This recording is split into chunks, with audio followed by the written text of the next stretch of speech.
just you hit rock bottom, you don't want to get there. And unfortunately, a lot of people wait till they hit rock bottom to start healing.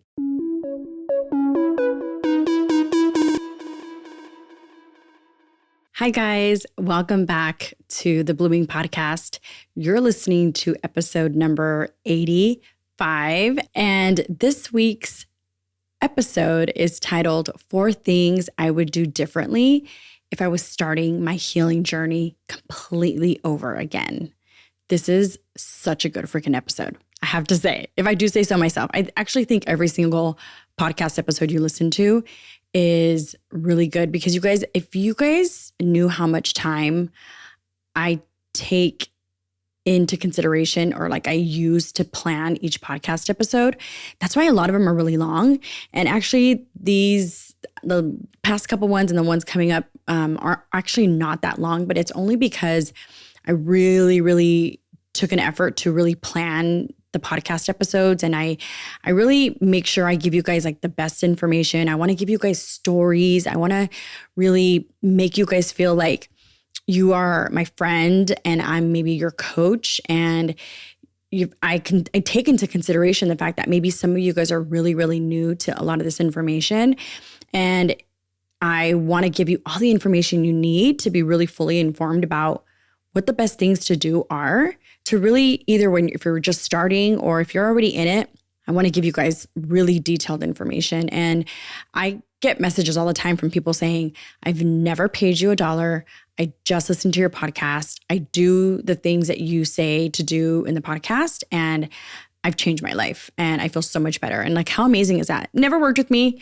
That's what I want. Like, do the things I suggest. And if you don't have to do them with me, guys, there's billions of people in the world. There's thousands of really great qualified people that know how to do this work. I've trained many of them. I've worked with many coaches and then helped them learn a lot of the tools that I use. There's so many great people out there that can help you. And if you just use and apply some of the tips that I give you, you can really get a hold of the effects of trauma and just really transform your life. So I really, really take the time to plan these podcast episodes. So I hope you enjoy them. This one's really great because I was thinking about if I was a new, I was going to say not a new person, because obviously you can't be a new person, but if I was new to healing and like, what would I wish someone had done for me or with me or explained to me so that I could have not even like get my journey done faster, because I don't think that there's like a timeline on it or like in terms of like speed, but I wish I would have done things in a different way. Last week's episode was really kind of not the opposite of this podcast episode, but I kind of gave you guys some insights on like things that I didn't do right, or I wish I would have done better, or I wish I would have changed. And this one is like the things that I wish I would have done like really, really well, or just like would have done sooner, or tools I wish I would have used that would have helped me a lot more. And last week was more of the things like I wish I didn't do, but this one is like, I'm giving you guys the goods. So in this podcast episode, I'm going to tell you 4 things that I totally wish I would have done differently. And I think back then, like 2019, before the pandemic, when I started doing this work, this, like for myself, right? Like in my own journey, trauma wasn't, and that was only a couple of years ago, trauma wasn't really spoken about a lot back then.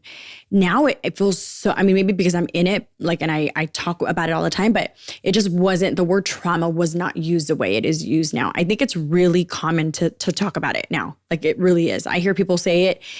I hear the freaking Kardashians talk about it. Like if they're talking about it and like, it's pretty mainstream, right? And I think it's great because especially because after the pandemic, a lot of people's stuff came up. People were subjected to having to stay in their homes. They didn't have all their coping mechanisms and a lot of the adaptive behaviors, a lot of the things that they use to not like to escape their pain. And when you're forced to like sit still and like just be, whoa, everybody's stuff came up. Everybody, like divorces happened, you know, all the pain was felt. It was hard. It was hard. And I really think it was like a course correction. Like God really it wasn't an accident. Like, it was very on purpose. Like, he needed the world to evolve in some capacity, and it forced us all to deal with our stuff. And a lot of people got down to it and started doing the work, which was great. Like, I helped a lot of people in 2020, 2021, and this year. But 2021 was like a big year. I worked with so many people, and it was really great. So I think that it's really common. And back then, now I feel like you can Google it and you could just find anybody. And there's another thing that I want to point out is that therapists are all booked up. Like, it's really hard. I hear this from clients all the time, to find a therapist that does this type of work specifically, because they're booked. Everybody is in it. Like, everybody's doing the work, which I think is so beautiful. Oh my gosh, it makes me so happy. Go to all the therapists.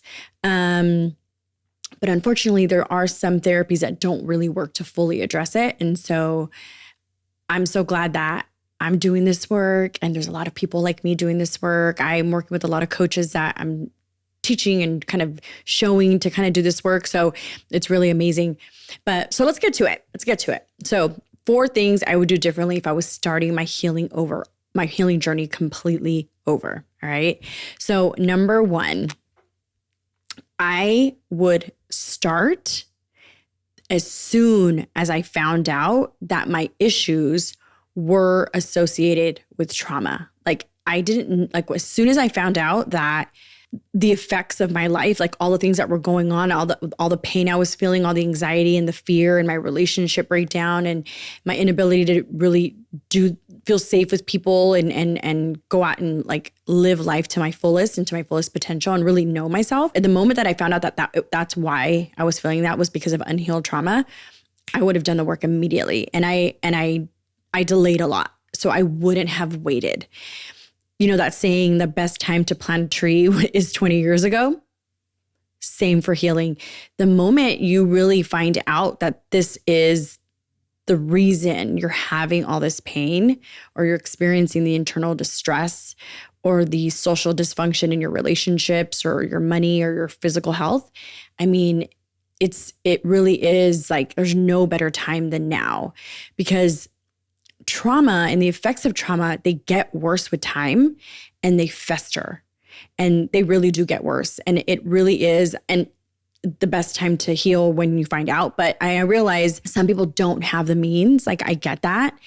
But I wanted to heal so bad. I was in so much pain that I just did whatever I could to find the means. And so I would have started way sooner. I wouldn't have delayed so much, because it did get worse.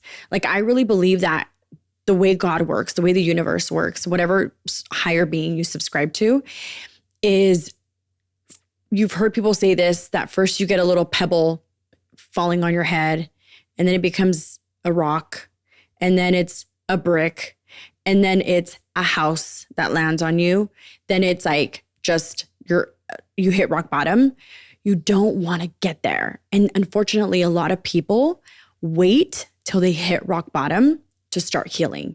And I get it. Sometimes they're not in enough pain. There isn't enough of a motivation to do the work. Like, some people really have to be feeling it in order to say, oh my gosh, I'm done. I really got to do the work. And it's unfortunate, right? You would think that like just a little bit of pain would push people. But what's beautiful about a lot of you guys who, and me including, that me included, is that us who've endured a lot of pain already or had a really hard life, we are really resilient. So we can freaking take it. Like, we really can handle a lot. And so we wait. We really put it off. We're like, it's not that bad. I can handle it. Or maybe not even that you think that you can handle it, but it's just like, I just got to figure it out. Like, I've done it this far. But what I want to offer is that waiting to hit rock bottom, guys, sometimes rock bottom, man, it's going to take a long ways or a long time to get back up. And you can really hurt a lot of people along the way when you hit rock bottom. I know of people who've had DUIs and have car accidents where they hurt people, lose their businesses, failed marriages. I mean, that's what happened to me, right? And their physical health just deteriorates because they waited too long. And sometimes they just don't know, right? I realize you don't know what you don't know, but if you're someone who is listening to this and you've been following me for a long time and you really have been sitting, like you've been following me for years. I have people who tell me, and I've been listening to the show since you started it in 2020. It's almost 2023 and they've never worked with me. And I think, oh my gosh, I pray that they're getting the help somewhere.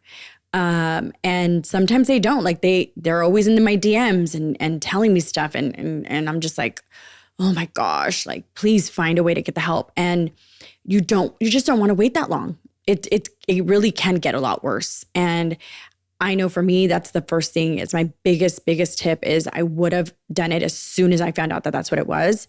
And you know what I was thinking about the other day is, when did I realize that what I was dealing with were the effects of trauma? And when I was married, my ex-father-in-law at the time, or my father-in-law at the time, he's a psychologist, and he's a psychologist, and he's a really brilliant man, beautiful Christian man, loves God. I mean, it's the best male figure, father figure I've had in my life, like so amazing. Next to Mr. Nedinga, my junior high counselor. And he, my father-in-law, he told me, like, I remember he asked me, like, we were getting to know each other when my ex and I were dating, or maybe even after when we got married, him and I would have like great conversations whenever we would get together for family events. And he would ask me about my past. And I remember he would ask me about my mom, my dad, how, what my upbringing was. He was curious to get to know me. And every time I would talk about my dad or my mom, but specifically my dad, I would bawl my eyes out. I would cry. There was so much pain. And now I could talk about it. And yeah, I feel a little bit of like an activation, and I'm just like, ooh, but it's like a 1. It's like a 0.5. I was like at a 70 before. I couldn't even talk about it. And I remember him telling me, you're suffering from PTSD. And I was like, what are you talking about? This was like in 2014, he told me. And I said, what do you mean? And he said, see how when you talk about your dad, you're not like separated from it. You're feeling it, you're moved, and emotionally it's charged so much that it's almost like you're crying as if it happened already. And you should be able to look at a past memory and it not have that charge, and you not be so like and overly distraught. And I didn't know. And I was like, interesting, filed it away. This is 5 years prior, 6 years prior. And so I knew that. And then it wasn't until 2019 when I read a book by Mel Robbins. I don't know which book it was. It wasn't any of her 5 things, I forget the name of her books. It wasn't any of those. It was another one. And I'm going to find it because I want to link it here. And she mentioned, I love audiobooks. I always listen to audiobooks. And her audiobook was her talking about a woman. And it may have even been that she was interviewing her. I forgot the framework of the book, but she was talking to a woman who literally described her life, you guys. And it was like me. It was the way she was describing her relationship with her husband was the way that I was feeling with my husband at the time. Really, like I couldn't be with him, but I couldn't be without him. I was in so much pain, but he hurt me and I loved him. And it was this really disorganized pain. And also described it as such that I would be with men, I couldn't be with them, but then I couldn't be without them, kind of a thing. And she said, you're suffering from the effects of trauma. Like you need to get some type of like healing that processes your trauma. And I was like, what the heck is she talking about? Well, first of all, she described me. So I saw myself in the woman that she described, which is so helpful, which is why I talk about this, guys. I try to give a lot of examples because I want you to know, if I describe examples, then it lets you see like, oh, that's me. That's how I'm feeling. I don't do it to like just tell you guys stories. It's very intentional. And I heard myself in this woman, and I was like, oh my gosh, let me look this up. And it set me down the rabbit hole and it started my journey. And I'm so thankful for things like that. Like, but notice, guys, I didn't just like read the book and then just like, oh, that's me. I went and started getting the help. Like I went and saw a therapist, right? So I say that to say that the moment I found out that like it happened again, like after my father-in-law told me, I heard somebody else, like I heard that news. Maybe I just needed an example of like, whoa, seeing myself in another person and being and hearing like the life that she was living was the pain I was feeling too. That really helped me. And it woke that pain up and I was like, let's go. I need to heal. And so my first tip, start when I find out that this really is the effects, because it can get worse. Do you want it to get worse? Ask yourself. Like, I'm sure you don't, right? I know you want to feel better. I know you want your life to change. So start when you can. Number 2, one of the things I would do differently if I was starting my healing journey again is I would work with a trauma-informed therapist or coach. There's lots of different types of therapists, guys. There's just every kind. I couldn't even sit here and tell you all the psychoanalytic psychotherapists. Like, there's just so many different types of therapists. And a lot of these therapists, they learn a lot in school, but I will tell you guys, I've worked with a lot of therapists. Therapists have hired me to coach them and help them process their trauma. This is therapists that are licensed, you guys. Social workers, therapists, psychotherapists, they've hired me to work with them to heal their stuff, because they tell me that when they hear my content and they hear me explain all of the things that are needed in order to heal, and I understand the internal system and why things are happening and what happens to the brain, what happens to the body, all these things, they say, Annabelle, I did not learn this in school. And it concerns me, like, what am I doing with my clients that I don't think I'm skilled or trained correctly? Like, what classes do I need to take? And so you can have a therapist, and I will say this, a lot of these therapists tell me too, I feel like I was just trained on how to diagnose people. Like, I learned how to use the DSM and say, you're bipolar, you have schizophrenia, you have PTSD, you have OCD, you have ADHD, right? And they say, but I don't do any of the things that you do. And this is the stuff that actually works because it helped them. And I think a lot of them have gone back to school or gone and done a lot of the trainings that I've told them about because they've asked me. And so it's really important that not only do you just work with someone who is licensed or a coach who claims to quote unquote know the nervous system. Guys, the nervous system is like your brain and your lungs and your amygdala. Like that does not a coach make. That does not make someone skilled and trained on how to do this work. Are they trauma informed? Can they call themselves trauma informed? I don't think so. Honestly, in my opinion, I don't agree. Just because you learned something from a book or whatever, that doesn't make you qualified to call yourself a trauma informed coach or, and do this work.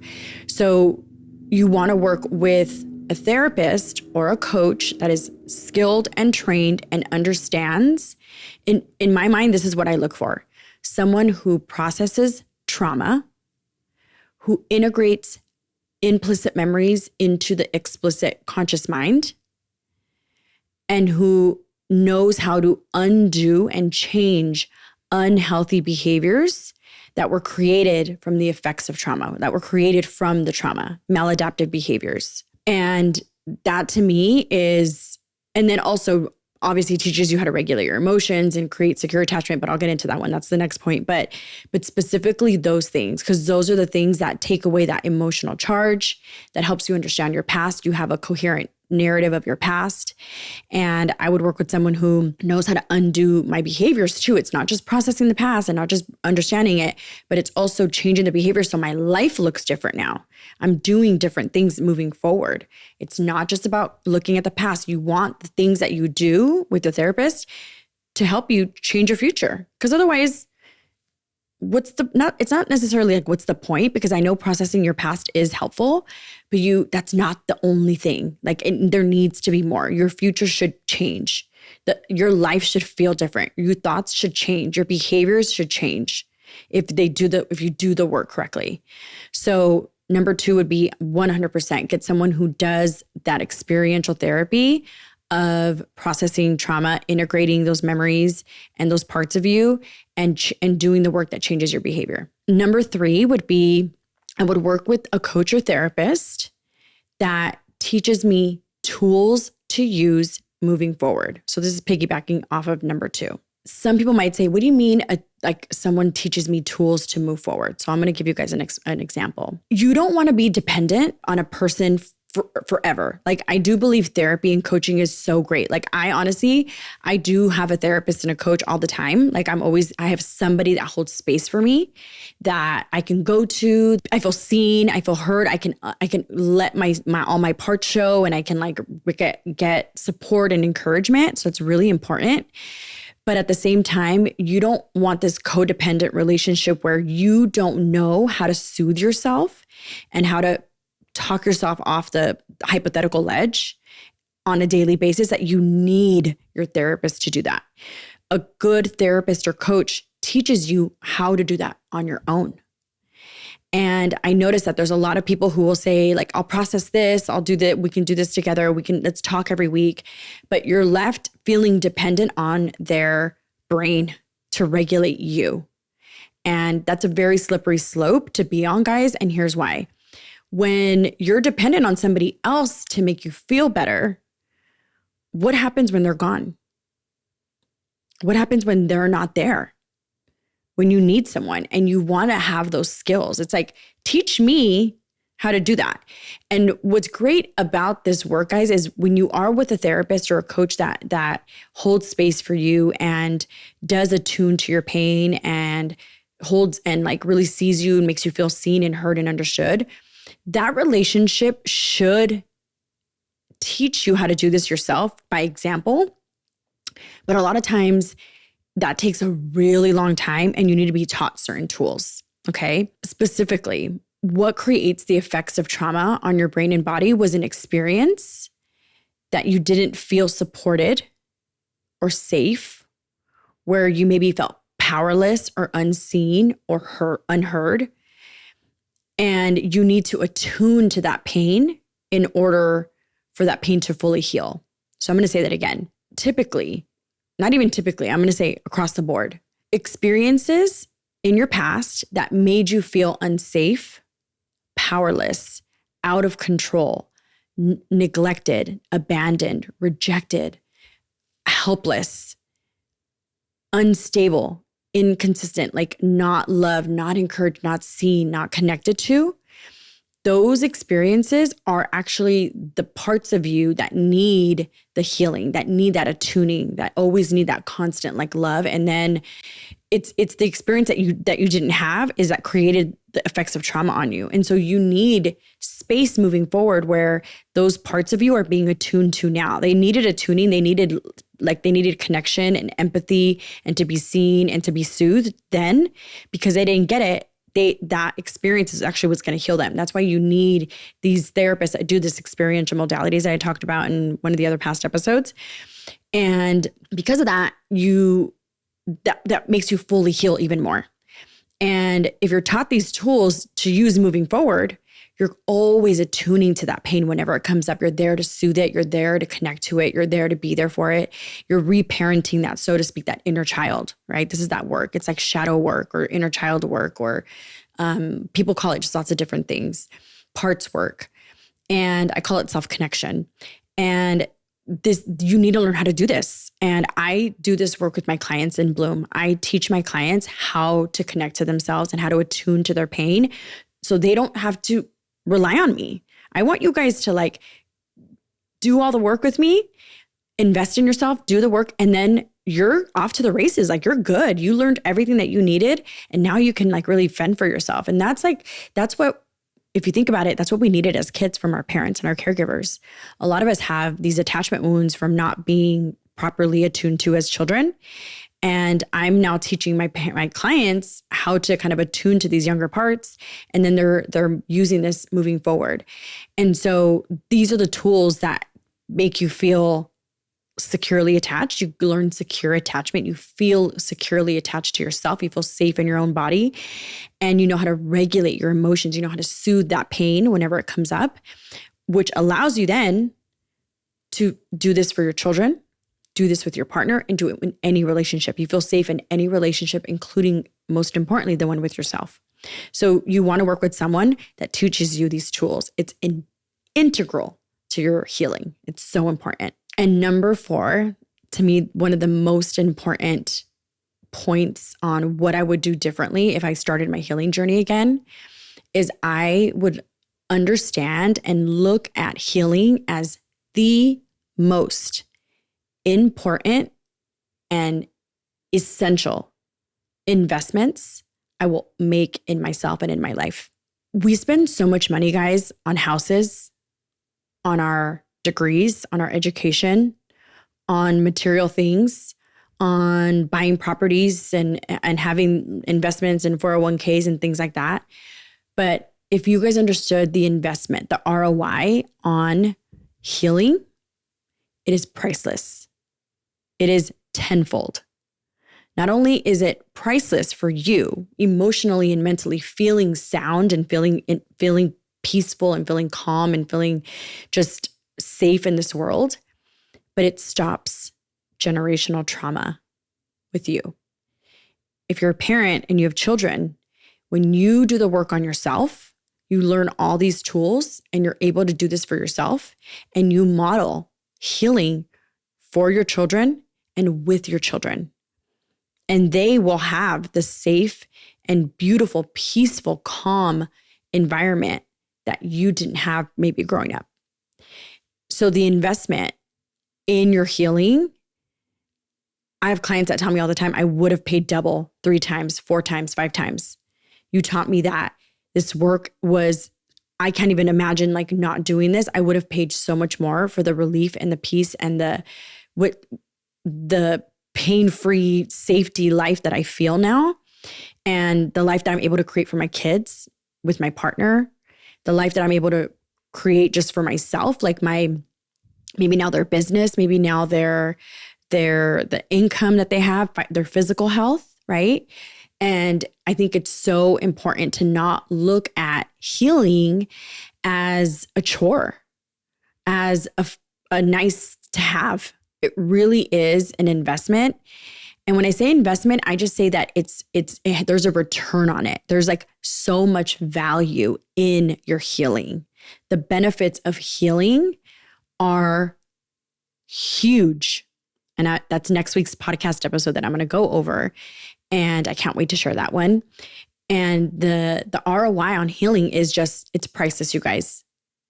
The way that I felt 5 years ago compared to how I feel now, the emotional control, the mental thought control, my ability to be kind to my children and patient with my children, the ability for me to provide for myself, to trust myself, to know that I can provide for myself anywhere I go, to feel safe everywhere I go, to have a more open, safe perspective and even predictions of the world that people are safe, that I can handle anything, the risk that I'm able to take. I mean, it's just priceless, you guys. I can go on forever.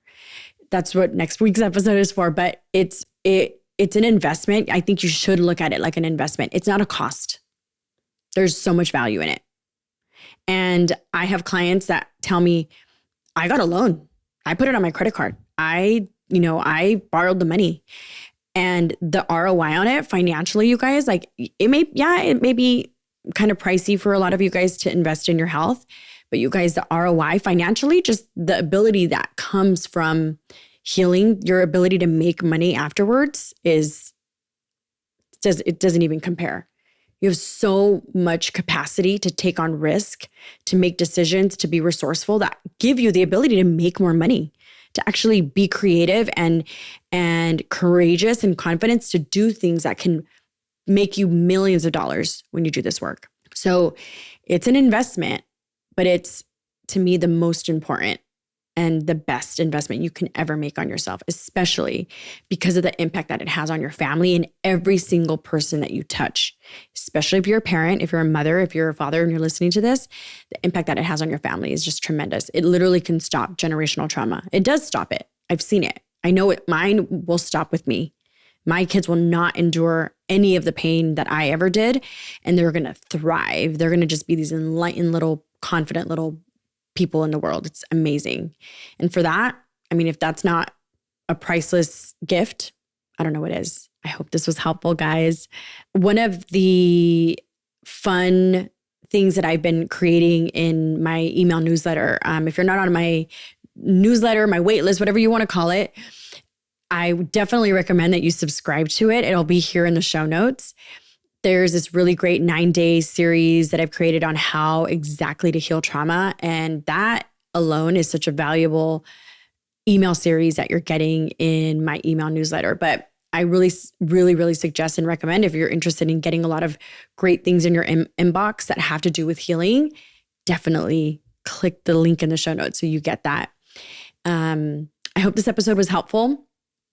I hope it was instrumental and you learned a little bit more about, especially if you're new to this journey, if you've never done any of this work and you're really interested in it and you don't know where to start, or you don't want to make any of the like mistakes that I made, or you're looking to do it right, this is a great episode that you probably started with if this is the first one. I hope it was helpful. And if you're interested in working with me to heal from the effects of trauma, I definitely recommend that you get on the waitlist to join Bloom. It's a group coaching program where I help women heal from the effects of trauma.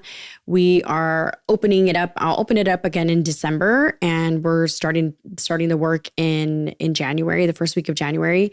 And I would be honored to be your coach. I'd be honored to be the first person that you work with, that you invest in yourself for, to really get the effects of this healing work. It's amazing. It's the best thing ever. So link is in the show notes if you're interested in joining Bloom and getting on the wait list now. So I'll talk to you next week. Have a good one.